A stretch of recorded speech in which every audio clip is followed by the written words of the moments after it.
এই যে দেখেন হৃদয় মন খারাপ করে এনে বসে রয়েছে। আপনার কাছে 10,000 রিয়েক্ট চাইছিল একটা ভিডিওতে, যে এই ভিডিওটাতে 10,000 রিয়েক্ট হইলে আমি তাকে ঈদের মার্কেট করে দেব।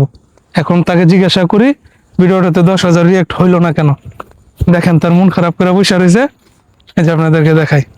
হৃদয়, তোমার মন খারাপ কেন? কই মন খারাপ? তুমি যে বলছিলা যে এই ভিডিওটাতে যদি 10,000 রিয়েক্ট হয় তাইলে তোমার আমি ঈদের মার্কেট করে দিব, ঠিক আছে? আমি তোমার বলছিলাম, কিন্তু কই তোমার ভিডিওতে 10,000 রিয়েক্ট পড়ে নাই। এখন তোমাকে তো ঈদের মার্কেট করে দেওয়া যাবে না। যাক, কপালে যা আছে তাই হইছে। এন তো মানে জোর জবরদস্তির কিছু নাই। তারপর আলহামদুলিল্লাহ অনেকে আমার ভালোবাসা দিছে, অনেকে মানে হিসাবের তুলনায় মানে আমি বহুত রিয়েক্ট পাইছি। আমার কাছে ততটুকু আলহামদুলিল্লাহ যথেষ্ট।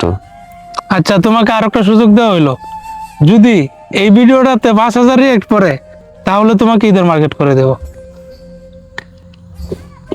তবে বলো যাই হোক, তোমার দর্শকদের। এখন দর্শকের উদ্দেশ্যে মানে ওই কি আর বলবো, যদি এরা ভালোবাসা দেয় তাহলে আর আমার কিছু লাগবো না, এতটুকু আমার যথেষ্ট।